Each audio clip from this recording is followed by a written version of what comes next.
കുട്ടിയുടെ മുന്നിൽ തോൽക്കുന്നുകൊണ്ടല്ല, നാണക്കേടുകൊണ്ടല്ല. പക്ഷേ അതിനു മുമ്പ് ഒരു ദിവസമെങ്കിലും അവനെ എന്റെ മുമ്പിൽ അവൾ വിജയിപ്പിക്കുന്നത് എനിക്കൊന്ന് കാണണം. ജനിപ്പിച്ച മകനോടുള്ള വെല്ലുവിളിയൊന്നുമല്ല,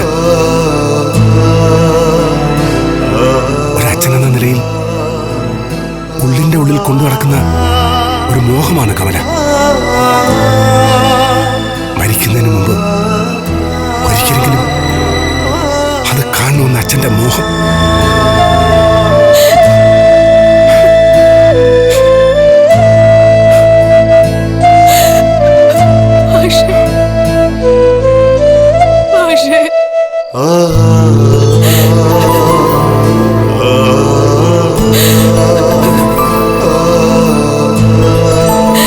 ഞാനിന്ന് വെറുതെ വിക്രമിന്റെ മുറിയിലേക്ക് പോയി.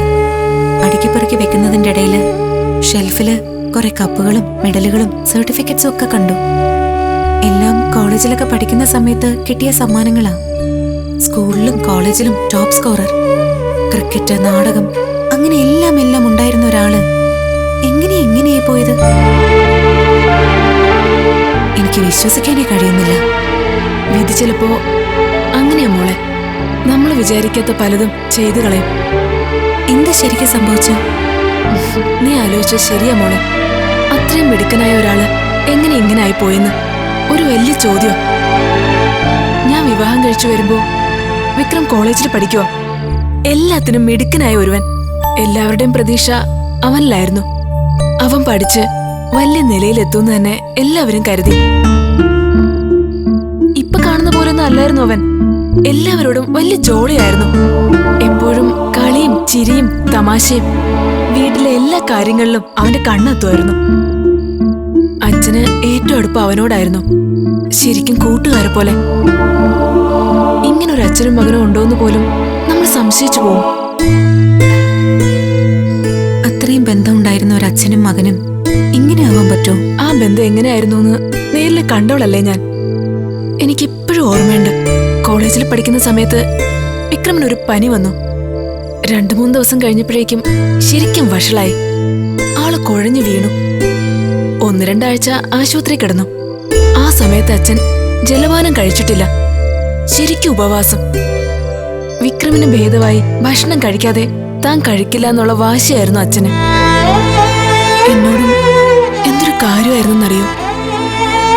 ഏട്ടത്തിയമ്മന്ന് വെച്ച അമ്മയുടെ സ്ഥാനമാണ്, അതുകൊണ്ട് അമ്മയായിട്ട് ഞാൻ കണക്കാക്കുമെന്ന് അവൻ എപ്പോഴും പറയുമായിരുന്നു. പക്ഷേ എല്ലാം പെട്ടെന്ന് തന്നെ മാറി മറന്നു. ഒന്ന് ഇരുട്ടി വെളുത്തപ്പോഴേക്കും ലോകം മാറിയെന്നൊക്കെ പറയില്ലേ, അതുപോലെ. അതുവരെ അച്ഛന്റെ കണ്ണിലുണ്ണിയായിരുന്ന മകൻ തെമ്മാടിയും റൗഡിയുമായി. കൂട്ടുകാരെ പോലെ കഴിഞ്ഞിരുന്നവർ ശത്രുക്കളെ പോലെയായി. അവന്റെ പഠനം നിലച്ചു.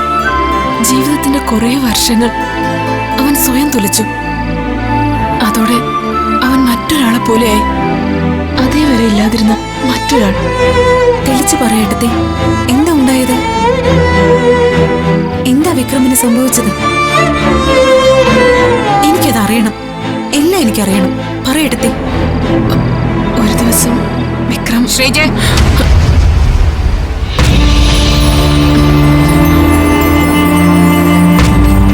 നിനക്ക് കിടക്കാറായില്ലേ? ഊവമ്മേ, പോവാണ്. എന്നാ ചെല്ല്.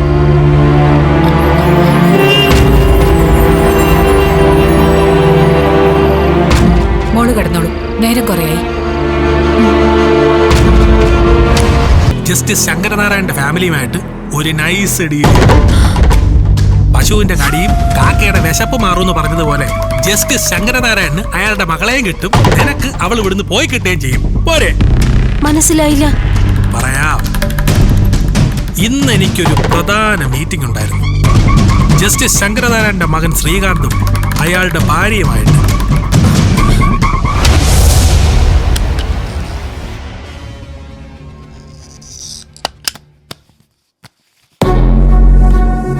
അല്ല, സാറെന്തിനാ എന്നെ കാണണമെന്ന് പറഞ്ഞത്? അത് ഞങ്ങൾക്ക് വിനായകന്റെ ചെറിയൊരു സഹായം വേണം. സ്ഥലം വിൽക്കാനോ അതോ വാങ്ങാനോ? വാങ്ങാനാണെങ്കിൽ ഇഷ്ടം പോലെ ഉണ്ട്. പിന്നെ വിൽക്കാനാണെങ്കിൽ ഇപ്പൊ ബയേഴ്സ് കുറവാ. ഏയ്. പിന്നെ വലിയ പ്രോപ്പർട്ടി ആണെങ്കിൽ സ്ഥലം വാങ്ങാനും വിൽക്കാനും ഒന്നും അല്ലടോ. അല്ലേ? അത് ഇത് വിനായകന് മാത്രം ചെയ്യാവുന്നൊരു കാര്യമാണ്. അതാ ഞങ്ങൾ വിളിച്ചു വരുത്തിയത്. വേദയെ ഞങ്ങൾക്ക് തിരിച്ചു വേണം. വിനായക, അവൾ നിങ്ങളുടെ വീട്ടിൽ കഴിയേണ്ടവളല്ല. അയ്യോ, അതിന് സംശയമുണ്ടോ? ആ കുട്ടി അവിടുന്ന് പോണോന്ന് തന്നെയാ വിക്രം പോലും ആഗ്രഹിക്കുന്നത്. പക്ഷെ ഒരുമാതിരി കൊളയട്ടെ പോലെ ഇരിപ്പല്ലേ ആ കൊച്ച്. അതിനെ തോണ്ടിയെറിയാൻ എനിക്ക് കഴിയാഞ്ഞിട്ടൊന്നും അല്ല. പക്ഷേ എനിക്കില്ലെങ്കിലും എന്റെ അച്ഛന് നാട്ടിലൊരു മര്യാദ ഉണ്ടായിപ്പോയല്ലോ. ഏത്? അതെ, ആ മര്യാദ ഇല്ലാതെ പെരുമാറുന്നതിന് ഞങ്ങളൊരു വിലയിട്ടാലോ? സഹായിക്കണം. അല്ല, ഇതുവരെയായിട്ടും ഞാൻ എന്താണ് ചെയ്യേണ്ടതെന്ന് സാറ് പറഞ്ഞില്ല.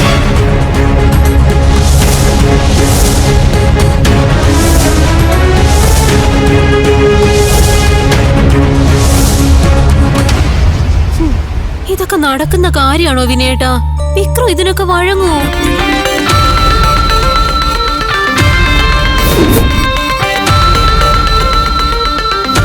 ശ്രീയാൻ സാറ് ഒരു കോംപ്രമൈസോ?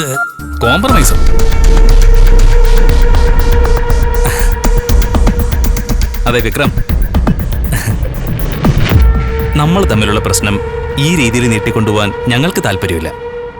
അതുകൊണ്ട് അത് അവസാനിപ്പിച്ച് വേദയെ ഞങ്ങൾക്ക് തിരിച്ചു കൊണ്ടുപോയേ പറ്റൂ. നിങ്ങളുടെ വീട്ടിലെ കുട്ടിയെ ഞാൻ കെട്ടിയിട്ടിട്ടൊന്നുമില്ല. അവളെ തിരിച്ചു കിട്ടാനായി നിങ്ങൾക്ക് ചെയ്യാൻ പറ്റുന്നതൊക്കെ ചെയ്തല്ലേ. പോലീസിനെ വെച്ച് എന്നെ എൻകൗണ്ടർ ചെയ്യാൻ ശ്രമിച്ചു. ഗുണ്ട ആക്ട് ചുമത്തി ജയിലിൽ അടച്ചു.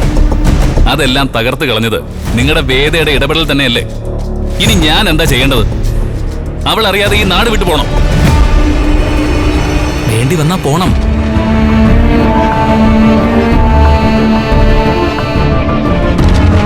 നീ ആ വീട്ടിലുണ്ടെന്നുള്ള ബലം കൊണ്ടാ അവൾ ഇതെല്ലാം ചെയ്യുന്നത്. നീ അവിടെ ഇല്ലെങ്കിൽ അവൾക്ക് വീട്ടിലേക്ക് തിരിച്ചു വന്നേ മതിയാവൂ. 1 or 2 വർഷം നീ ഈ നാട്ടിൽ നിന്ന് മാറി നിൽക്കണം. ബോംബെയിലോ മദ്രാസിലോ എവിടെ വേണമെങ്കിലും. എന്നിട്ട് അതിനുശേഷം തിരിച്ചു വരണമെന്ന് തോന്നിയാൽ നിനക്കാവാം. അതിനുള്ളിൽ എന്റെ പെങ്ങളുടെ ജീവിതം ഞാൻ സുരക്ഷിതമാക്കിയിട്ടുണ്ടെങ്കിൽ മാത്രം. അപ്പൊ നിങ്ങളുടെ പെങ്ങളുടെ ജീവിതം നിങ്ങൾ സുരക്ഷിതമാക്കുന്നത് വരെ ഞാൻ ഈ നാട്ടിൽ കാലൂത്താൻ പാടില്ല അല്ലേ? അതെ, അത് വെറുതെ പറഞ്ഞാൽ നീ അനുസരിക്കില്ലെന്ന് ഞങ്ങൾക്കറിയാം. അതുകൊണ്ട് ഒന്നും വെറുതെ വേണ്ട. ദാ നോക്ക്, ആവശ്യത്തിന് പണം ഇതിലുണ്ട്. വേണമെങ്കിൽ ഇനിയും തരാവുന്നതേ ഉള്ളൂ. ആവശ്യത്തിനെന്ന് പറയുമ്പോ തൽക്കാലം 10 ലക്ഷം, അതും ക്യാഷായി. എന്താ കുറഞ്ഞു പോയോ? ഛെ. സ്വന്തം പെങ്ങൾക്ക് വിലയിടുന്ന നിന്റെയൊക്കെ ഗതികേട്. Cool man, cool. നീ ഇപ്പൊ ഈ കാണിക്കുന്ന ഈ പണിയുടെ പേര് അത് തന്നെയാണ്. ഈ ചെറ്റത്തരത്തിനും താൻ തന്നെയാ ബ്രോക്കർ അല്ലേ?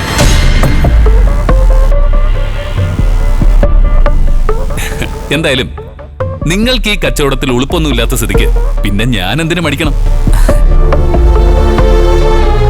അവൾ ആ വീട്ടിൽ നിന്ന് ഓടിക്കാൻ ഒരുപാട് വഴി നോക്കിയതാ, നടന്നില്ല. ഇനിയിപ്പോ ഈ വഴിയും കൂടി ഒന്ന് നോക്കാം. ഈ ഡീലിന് ഞാൻ ഓക്കെ.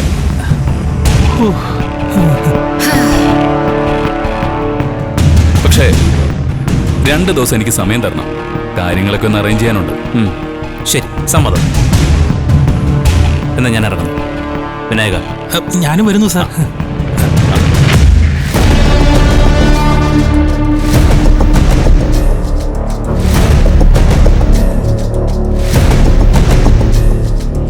നമ്മുടെ കരച്ചിലൊന്നും അവൾക്ക് ബാധകമല്ലെന്ന് ഉറപ്പായില്ലേ? ഇനിയിപ്പോ അവനെ പണം കൊടുത്ത് വശത്താക്കുന്നതാവും കൂടുതൽ എളുപ്പമെന്ന് തോന്നി. അവന് സ്വപ്നം കാണാൻ പറ്റാത്തൊരു തുക കൊടുത്ത് പറഞ്ഞു വിടാമെന്ന് വിചാരിച്ചു. ആര് പറഞ്ഞു തന്നു ഈ വഴി? വീണ്ടും വീണ്ടും അബദ്ധം കാണിക്കുകയാണല്ലോ മക്കളെ നിങ്ങള്. ചേച്ചിയെ തിരിച്ച് വീട്ടിലേക്ക് കൊണ്ടുവരാൻ നോക്കുന്നത് അബദ്ധമാണോ മുത്തശ്ശി? അവളുടെ ഇഷ്ടപ്രകാരം എപ്പോ വേണമെങ്കിലും അവക്ക് വീട്ടിലോട്ട് വരാം. പക്ഷെ അത് അവളെ താലി കെട്ടിയവനെ അവനെ നിങ്ങൾ തകർക്കാൻ നോക്കിയിട്ടാവരുത്. എന്തൊക്കെയാ നിങ്ങൾ എല്ലാവരും കൂടി കാണിച്ചു കൂട്ടുന്നേ? വിക്രം ചെയ്തതല്ല, ഇപ്പൊ നിങ്ങൾ കാണിക്കുന്നതാണ് ശരിക്കുള്ള കുറ്റം. ഓഹോ, അപ്പൊ മുത്തശ്ശിക്ക് ഞങ്ങളെ എല്ലാരെക്കാളും വലുത് ആ തെമ്മാടിയാണല്ലേ? വാക്കുകൾ സൂക്ഷിച്ചുപയോഗിക്കുക ദീപ്തി. ഞാൻ പറഞ്ഞതിൽ എന്താ തെറ്റ്? ചേച്ചിയുടെ കഴുത്തിൽ താലി കെട്ടിയെന്ന ഒറ്റ കാരണം കൊണ്ട് വില്ലൻ നായകനായിട്ട് മാറുമോ? ദൈവം ചേർത്ത് വെച്ചത് അതാണെങ്കിൽ ഇനിയെങ്കിലും ഒന്ന് നിർത്ത മുത്തശ്ശി. വാ വന്നേ. രാധേ, എന്താ കാര്യം? എന്താ ഇത്ര വലിയ രഹസ്യം രാധേ? രഹസ്യോ? അതെ, വേദ കേക്കണ്ടെന്ന് കരുതിയല്ലേ നീ ഞങ്ങളെ ഇങ്ങോട്ട് വിളിച്ചോണ്ട് വന്നത്. കാര്യം എന്താന്ന് വെച്ചാ പറ മോളെ. അതെ, അത് അത്രയ്ക്ക് വലിയ രഹസ്യമൊന്നും അല്ല അമ്മേ. എന്നായാലും എല്ലാവരും അറിയുകയും ചെയ്യും. എന്ത്? അമ്മയോട് പറയാതെ ഞാനൊന്നും ചെയ്യില്ലെന്ന് അറിയാലോ. അതുകൊണ്ട് വിക്രമേട്ടൻ ഈ നാട് വിട്ടു പോകുമ്പോ ഞാനും കൂടെ പോയാലോ എന്ന് ആലോചിക്കാം. അതിന് അമ്മയുടെ അനുവാദം വേണം. നാട് വിട്ടു പോവേ? ആ, പുള്ളിക്കാരൻ അറിഞ്ഞോണ്ട് എന്നെ കൂടെ കൂട്ടില്ല. കേറി പോന്ന തീവണ്ടിയില് അറിയാതെ ഞാനും കേറി പൊക്കോളാം. ബോംബെയിലോ ബാംഗ്ലൂരിലോ എവിടെയാണ് ഇറങ്ങുന്നെന്ന് വെച്ചാ അപ്പോഴേ എന്നെ കാണൂ. പക്ഷേ അമ്മയോട് പറയാതെ പോവാൻ എനിക്ക് മനസ്സ് വരുന്നില്ല. അതുകൊണ്ടാ. നീ എന്താ കുട്ടി പറയുന്നേ? ഞങ്ങൾക്കൊന്നും മനസ്സിലാവുന്നില്ല. ഇവളും വിക്രമും കൂടി നാട് വിടാൻ പോകുന്നെന്ന് അല്ലേ രാധേ? എന്ന് വെച്ചാ അവസാനം അതങ്ങനെ വരണം. ഭ്രാന്ത് പറയാതെ കുട്ടി. അവൻ എങ്ങോട്ട് തന്നെ പോകുന്നുണ്ടെങ്കിലും കൂടെ പോകാനുള്ള ആൾ ഇവിടെയുണ്ട്, അറിയാലോ. അയ്യോ അമ്മേ, അവൾ ഇനി അധിക ദിവസം ഇവിടെ കാണില്ല. ഏറിപ്പോയാ 2 ദിവസം. അതിനുള്ളിലെ വിക്രമേട്ടനെ അവൾ അങ്ങ് പറഞ്ഞു വിട്ടോളൂ. വിക്രമേട്ടൻ അതിനുള്ള കാശും വാങ്ങി കരാർ ഉറപ്പിക്കുന്നത് കണ്ടിട്ടാ ഞാൻ ഇങ്ങോട്ട് വന്നത്. എനിക്ക് മനസ്സിലായില്ല. നീ കാര്യം ഒന്ന് തെളിച്ചു പറവണ്ണേ.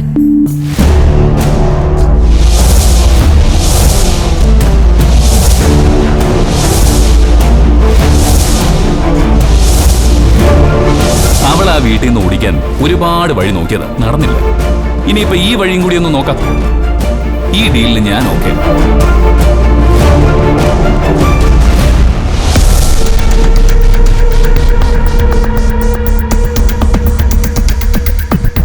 നീ എന്താ പറഞ്ഞേ? വേദ ഈ വീട്ടിൽ നിന്ന് തിരിച്ചയക്കുന്നതിന് വിക്രം പണം വാങ്ങിച്ചെന്നോ?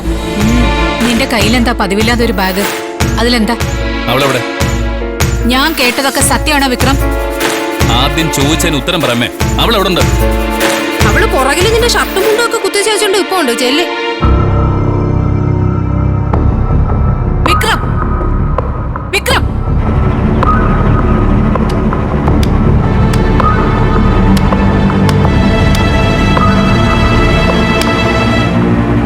എന്താടി എന്നോടുള്ള ദേഷ്യം തുണിയോടാണോ തീർക്കുന്നത്? ദേഷ്യല്ല, എക്സ്പെക്ടേഷൻ. എന്ത്? ഇന്ന് ഈ തുണി എന്റെ കയ്യിലിരിക്കുന്നത് പോലെ നാളെ തന്നെയും കിട്ടുമല്ലോ എന്ന് വിചാരിച്ചതാ. എന്താ, മതിയോ? എടീ,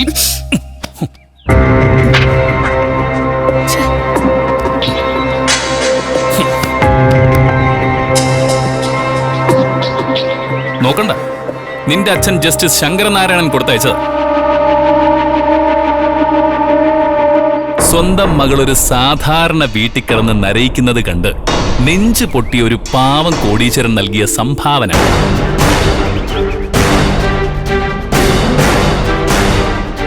ഇത്രയും നല്ല നിലയിലുള്ള ഒരു വിലപേശുമ്പോ ഒരു മര്യാദയൊക്കെ ഉണ്ടാവുമെന്ന് ഞാൻ കരുതിയത്. അതും സ്വന്തം മകളുടെ ജീവിതത്തിന് വേണ്ടി വില പറയുമ്പോ ഒരു ക്വാളിറ്റിയൊക്കെ കാണിക്കണ്ടേ? അതോ കൂട്ടിയും കുറച്ചും കണക്കെടുത്തപ്പോ വെറും 10 ലക്ഷം മാത്രമേ നിനക്ക് വിലയുള്ളൂ എന്ന് അയാൾ കരുതി കാണൂ. മോശമായല്ലോടി. മനസ്സിലായില്ലേ? നിന്നെ തിരിച്ച് വീട്ടിലെത്തിക്കാൻ നിന്റെ അച്ഛൻ ജില്ലാ ജഡ്ജി ശങ്കരനാരായണൻ നിനക്കിട്ട വിലയാ 10 ലക്ഷം. അനാവശ്യം പറയരുത്. അത്രയും ചീപ്പായ ഒരാളല്ല എന്റെ അച്ഛൻ. ഓഹോ, അപ്പൊ ഈ പണം എവിടെ നിന്ന് വന്നു? പറന്നെത്തിയോ? ഇറക്കി വിടാനുള്ള ഓരോ കാരണവുമായിട്ട് വന്നിരിക്കുന്നു. നിങ്ങൾക്ക് നാണമില്ല വിക്രം? നാണമില്ലാത്തത് എനിക്കല്ല, നിന്റെ അച്ഛനാ. വേണ്ട. എന്താ ദേഷ്യം വരുന്നുണ്ടോ? ശരി, നീ എന്നെ വിശ്വസിക്കണം. നിന്റെ അച്ഛന്റെ ദൂതുമായി നിന്റെ ചേട്ടൻ വർക്ക്ഷോപ്പിൽ വന്നത് കണ്ടവരുണ്ട്. താ നിൽക്കുന്നു കച്ചവടത്തിന്റെ ഇടനിലക്കാരനായ എന്റെ ചേട്ടൻ. സാക്ഷിയായിട്ട് താ ഇവളും. ചോദിച്ചു നോക്ക്.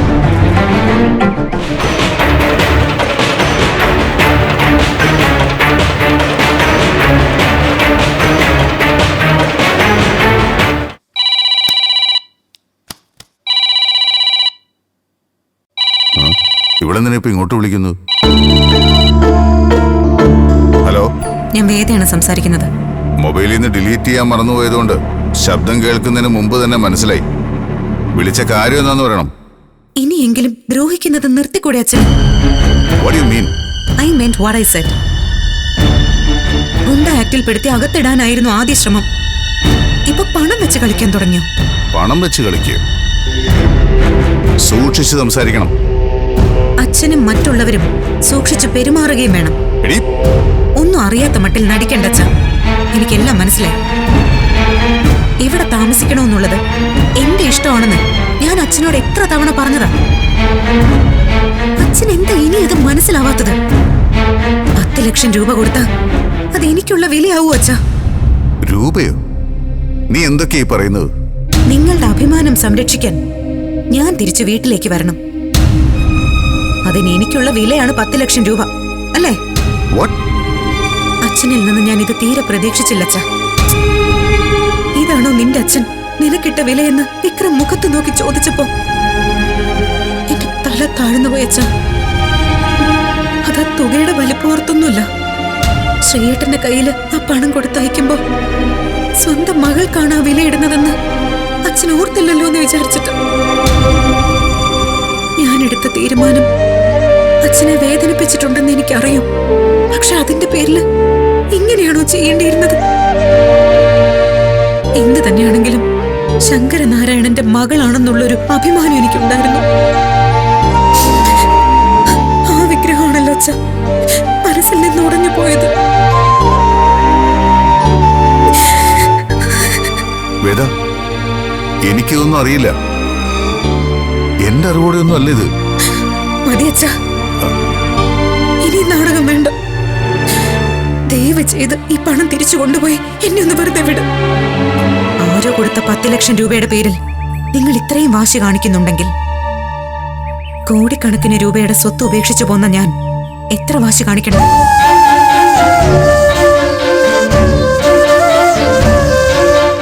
അതൊന്ന് ആലോചിച്ച് നോക്കിയിട്ട് പെരുമാറിയാൽ മതി.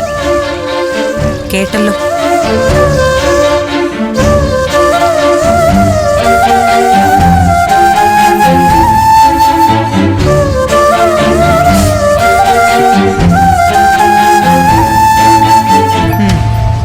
ഇന്നിത് ചെയ്തു എന്ന് കരുതി എല്ലാ ദിവസവും ഞാനിത് ചെയ്തു എന്ന് വരില്ല. അവനവന്റേത് അവനവൻ അലക്കാം. അതിന് വയസ്സായ അമ്മയെ കാത്തു നിൽക്കേണ്ട ആവശ്യമില്ല. ഇനി ആ ഗോവ പ്രോഗ്രാം എങ്കിലും നടക്കുവോ ഏട്ടാ?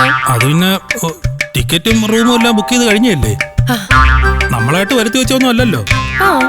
നമ്മൾ രണ്ടുപേരുടെ ടിക്കറ്റെങ്കിലും തരണമെന്ന് അവരുടെ കാല് പിടിച്ച് പറഞ്ഞു നോക്കാം. അതെങ്കിലും നടന്നാ മതിയായിരുന്നു. ഏത് നടക്കുന്ന കാര്യം ഏട്ടത്തി പറയുന്നേ?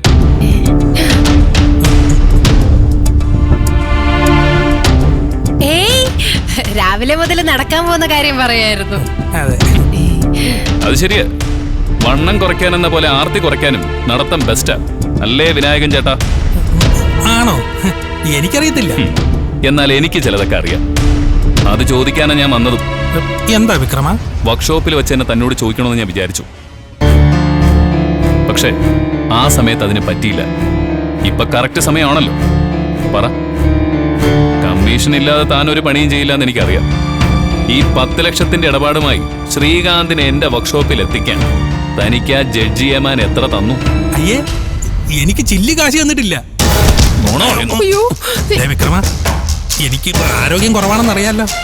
പൈസ കിട്ടിയെങ്കിൽ എനിക്ക് നിന്നോട് ഒളിച്ചു വയ്ക്കേണ്ട കാര്യമുണ്ടോ? സത്യമായിട്ട് ഒന്നും കിട്ടിയിട്ടില്ല. ഞാനിപ്പോ ഇങ്ങോട്ടൊന്ന് കയറിയതേ ഉള്ളൂ. നീ വേണമെങ്കിൽ പരിശോധിച്ചാ വിക്രമ. ഇതെന്താടോ? ഇതൊന്നുമില്ല, കുറച്ച് പേഴ്സണൽ മാറ്ററാ. നോക്കട്ടെ. നോക്കണ്ട.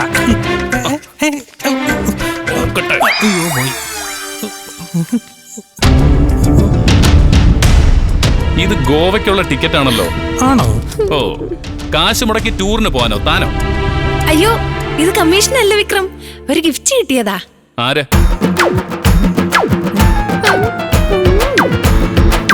ആരാണോ? വേദയുടെ ബ്രദർ. കാര്യം നടത്തിയെടുക്കാനുള്ള അഡ്വാൻസ് ആയിരിക്കും അല്ലേ? അങ്ങനൊന്നുമില്ല, ഒരു സന്തോഷം. എന്നാലേ ആ സന്തോഷം ഇനി വേണ്ട.